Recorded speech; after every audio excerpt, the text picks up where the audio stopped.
ವಿವಿಧ ಬೇಡಿಕೆಗಳಿಗೆ ಆಗ್ರಹಿಸಿ ಕೇಂದ್ರ ಹಾಗೂ ರಾಜ್ಯ ಸರ್ಕಾರಗಳ ವಿರುದ್ಧ ಕಾರ್ಮಿಕ ಸಂಘಟನೆಗಳ ಜಂಟಿ ಸಮಿತಿ ಸಂಯುಕ್ತವಾಗಿ ಮೆರವಣಿಗೆ ನಡೆಸಿ ಗುರುವಾರ ಪಟ್ಟಣದಲ್ಲಿ ಪ್ರತಿಭಟನೆಯನ್ನ ನಡೆಸಿದರು.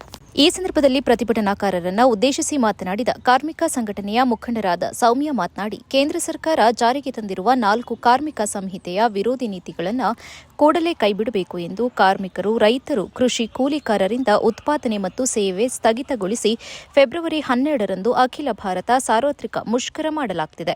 ಕಾರ್ಮಿಕ ವಿರೋಧಿ 4 ಕರಾಳ ಕಾರ್ಮಿಕ ಸಂಹಿತೆಗಳನ್ನು ಹಿಂಪಡಿಬೇಕು. ಭೂಸ್ವಾಧೀನ ಕಾಯ್ದೆಯನ್ನು ಹಿಂಪಡೆಯಲು ಒತ್ತಾಯಿಸಿ ಅಮೆರಿಕ ಮತ್ತು ಭಾರತದ ನಡುವಿನ ವ್ಯಾಪಾರ ಒಪ್ಪಂದವನ್ನು ವಿರೋಧಿಸಿ ಹಾಗೂ ಕರ್ನಾಟಕ ಸರ್ಕಾರ ಕಾರ್ಮಿಕ ಸಂಹಿತೆಗಳಿಗೆ ಸೇವಾ ನಿಯಮಾವಳಿಗಳನ್ನು ರಚಿಸಬಾರದು ಮತ್ತು ಉಳಿದ ಎಲ್ಲ ಜನವಿರೋಧಿ ಮಸೂದೆಗಳನ್ನು ವಿರೋಧಿಸಬೇಕೆಂದು ಒತ್ತಾಯಿಸಲಾಗುತ್ತಿದೆ ಎಂದರು. ಶಿಕ್ಷಣ ಓದುವಂತ ಮಕ್ಕಳಿವೆ. ಇವತ್ತು ಆರ್ಥಿಕ ಪರಿಸ್ಥಿತಿ ತುಂಬಾ ಕುಂಠಿತವಾಗಿದೆ.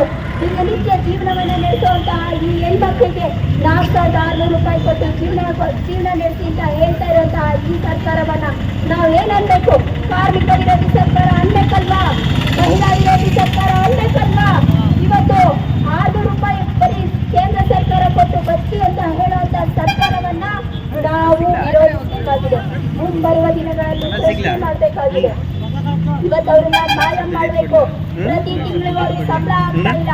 ಕಳೆದ ಬಾರಿ ಪ್ರತಿ ತಿಂಗಳು 5ನೇ ತಾರೀಕೊಳಗೆ ಸಂಬಳ ಕೊಡಿಸಿದಂತಹ ಈ ಸರ್ಕಾರ ಇವತ್ತು ನಂತರ ಹಬ್ಬ ಗೌರಿ ಆಯ್ತು, ದೀಪಾವಳಿ ಆಯ್ತು, ಸಂಕ್ರಾಂತಿ ಆಯ್ತು, ಶಿವರಾತ್ರಿ ಆಯ್ತು ಕೂಡ ಪ್ರತಿ 4 ತಿಂಗಳು ಸಂಬಳ ಕೊಟ್ಟಿಲ್ಲ. ಎಲ್ಲಿ ಬದುಕಬೇಕು? ಹೇಗೆ ಬದುಕಬೇಕು?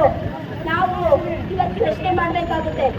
ನೀವು ಯೋಜನೆಯನ್ನ ತರೋದೊಟ್ಟಿಗೆ ಅವ್ರ ಜೀವನವನ್ನು ಸುಧಾರಿಸುವ ನಿಟ್ಟಿನಲ್ಲಿ ಆಯಾ ಕಾಲಘಟ್ಟಕ್ಕೆ ಕಾಲಾನುಸಾರವಾಗಿ ಅವರಿಗೆ ಅನುದಾನವನ್ನು ಬಿಡುಗಡೆ ಮಾಡಬೇಕು. ಅವ್ರನ್ನ ಕಾಯಂ ಮಾಡಬೇಕು. ಅವರು ಕೂಡ ಮನುಷ್ಯರು. ಇವತ್ತಿನ ಬೆಲೆ ಏರಿಕೆಗೆ 4,000 ರೂಪಾಯಿ ತಗೊಂಡು ಬದುಕೋದು ಹೇಗೆ ಅನ್ನುವಂತಹ ಒಂದು ತಳಮಟ್ಟದ ಯೋಚನೆಯೂ ಕೂಡ ಇಲ್ಲದಲೇ ಇರುವಂತದ್ದು ನಿಜವಾಗ್ಲೂ ನಾಚಿಕೆಯ ಸಂಗತಿ. ಈ ಸಂದರ್ಭದಲ್ಲಿ ಪ್ರತಿಭಟನೆಯಲ್ಲಿ ಕಾರ್ಮಿಕ ಮುಖಂಡರಾದ ಹರೀಶ್, ಅಂಗನವಾಡಿ ಕಾರ್ಯಕರ್ತೆಯರು ಹಾಗೂ ಬಿಸಿ ಊಟದ ಕಾರ್ಯಕರ್ತರು, ತೋಟ ಕೂಲಿ ಕಾರ್ಮಿಕರು ಹಾಜರಿದ್ದರು.